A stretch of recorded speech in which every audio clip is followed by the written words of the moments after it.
Good morning and a very warm welcome. You're watching JanataTelevision SD and this is the English Bulletin with me, Prajwal Nepali. The top stories first. Speaker's call for all-party meeting today urges leaders not to obstruct House proceedings. MCC Vice President Summer wraps up her Nepal visit, expresses hope that Nepal will not delay in implementing the MCC Pact. Daily infection of coronavirus dropped to 911 cases. Active cases also declining across the country. Thousands flee blaze in Spanish town. Government deploys military unit to help firefighters in the mountainous region. And world number 1 Djokovic loses to Medvedev in US Open final. The Serb fails to claim sweep all Grand Slam titles this year.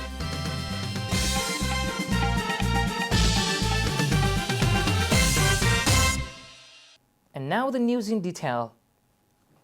Speaker Agni Prasad Sapkote has called for an all-party meeting today to proceed ahead with the Parliament's duties and function in an effective way. A report. According to the Speaker's media expert Sridhar Neupane, the all-party meeting has been convened for 2:30 p.m. today at the Parliament building. The top leaders of all political parties in the federal parliament have been urged to attend the meeting. The Parliament has not been able to take up the regular agenda of the meeting due to the obstruction by the main opposition party, the CPN-UML, since the start of the current session of the Parliament. The meeting could not enter the regular business yesterday as well due to the main opposition's obstruction of the House proceedings. The Speaker yesterday held discussions with UML Chief Whip Vishal Bhattrai, Whip Santa Chaudhary and MP Khagaraj Adhikari regarding the resumption of the Parliament's business. However, the meeting was inconclusive. The lower house meeting has been postponed till September 14. The UML has been obstructing the House, saying the MPs elected from UML ticket have been allowed to attend the House meetings despite recommendation of action against them by the party. Top leaders of the ruling alliance have started consultations at the Prime Minister's residence in Balwatar. The leaders met yesterday to discuss about cabinet expansion and the upcoming strategy of the ruling coalition, according to the Prime Minister Sher Bahadur Deuba's secretariat. The Council of Ministers has not been able to get a full shape, even though the incumbent government led by Prime Minister Deuba is about to complete 2 months in office. It is stated that the alliance leader will also be discussing on how to handle parliamentary proceedings at a time when CPN-UML has been causing obstructions. Leaders attending the meeting included Prime Minister and Nepali Congress President Deuba, CPN Mao Center Chairperson Pushpakamal Dahal, CPN Unified Socialist Chairperson Madhav Kumar Nepal, Vice Chairperson of Rashtriya Janamorcha Durga Paudel, among others. The Deuba-led cabinet has 4 ministers and a Minister of State. Vice President of Millennium Challenge Corporation, Fatima Sumar has returned home after a 4-day official visit to Nepal. Sumar, who arrived in Nepal last Thursday, returned back via Qatar Airways flight yesterday evening. She returned back to Doha through a regular flight of Qatar Airways at 8:50 p.m. During a visit to Nepal, Sumar had held discussion with all the leaders, including Prime Minister Sher Bahadur Deuba, regarding the ratification of MCC grant agreement. Before her return, Sumar organized a press conference at Hotel Marriott and informed that it has already become too late to implement the grant agreement. However, she expressed hope that the political leadership of Nepal would not further delay the implementation of the US-funded project. This is Janata Bulletin. We'll be right back after a short break.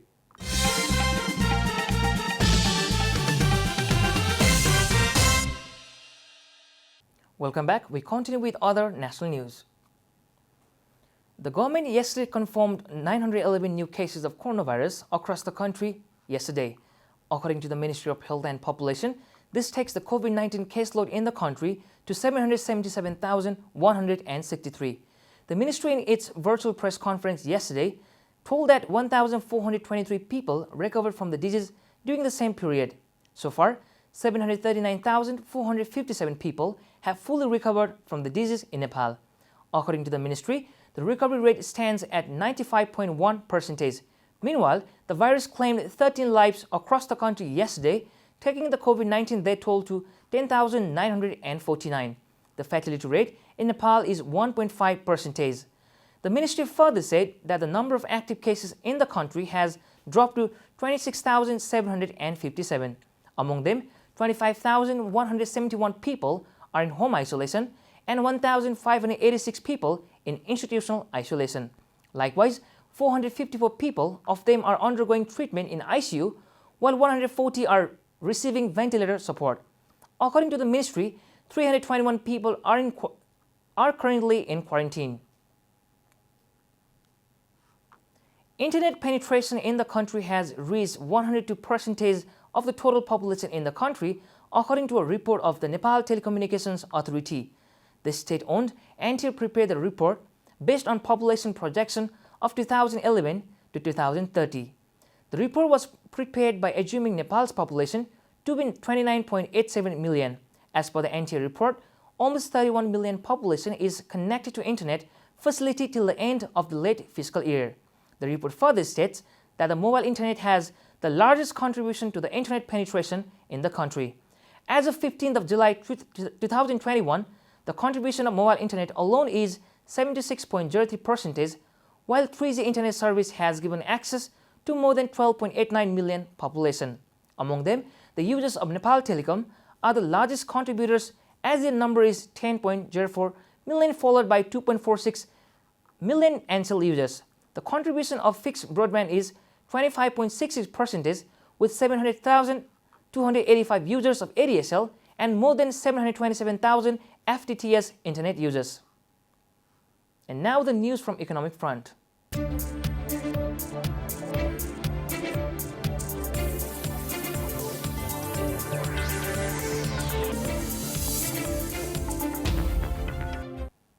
Minister for Finance Janata Sharma has said that the government has set a target to achieve economic growth rate of 7% for the current fiscal year. He expressed hope that the economy would remain active, and thanks to increasing activities due to the slowdown of COVID-19 infection. Speaking at a news conference on Sunday, Minister Sharma said that the economic growth rate of 7% was easily achievable. He said that the environment is being gradually created for this. He was of the views that the impacts of COVID-19 have gradually slowed, economic activities have gained pace, and a clear roadmap has been drawn to increase capital expenditure, while policy-level reforms were also ensured to meet the target of economic growth in the current fiscal year. Time for a short break here at Janata Bulletin. Stay tuned for international news.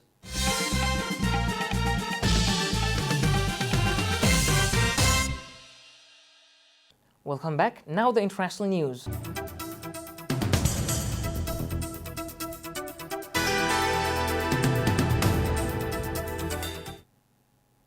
Around 2,000 people have left their homes after wildfires broken out in the southern Spanish region of Andalusia. Our emergency worker has been killed in the blaze, which began on Wednesday on high ground above the popular resort town of Estepona on the Costa del Sol. The Spanish government has deployed a military unit to help firefighters in the mountainous region. 6 more towns and villages were evacuated on Sunday, and huge plumes of smoke could be seen from miles away. Residents of 5 other communities were told to leave their homes on Friday. Europe has seen a number of wildfires this summer. Climate change increased the risks of the hot, dry weather that is likely to fuel wildfires. The world has already warmed by about 1.2 C since the industrial era began, and the temperatures will keep rising unless governments around the world make steep cuts to emissions. You're watching Janata Bulletin, and now the latest from the world of sports.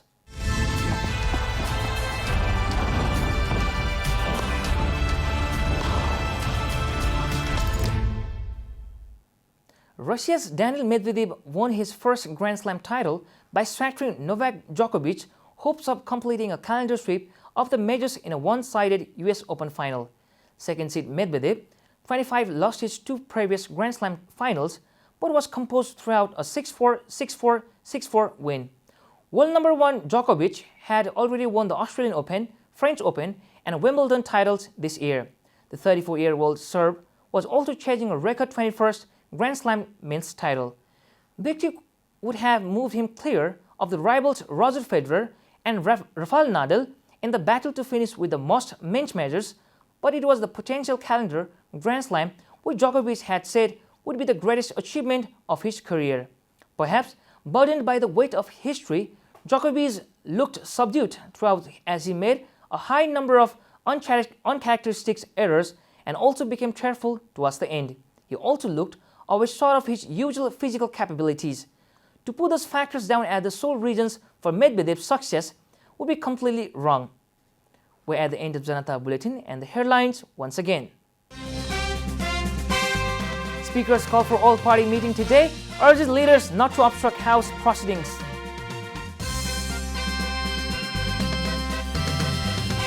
MCC Vice President Suma wraps up her Nepal visit, expresses hope that Nepal will not delay in implementing the MCC Pact. Daily infection of coronavirus drops to 911 cases, active cases also declining across the country. Thousands flee blaze in Spanish town. Government deploys military unit to help firefighters in the mountainous region. And world number 1 Djokovic loses to Medvedev in US Open final. The Serb failed to claim sweep all Grand Slam titles this year.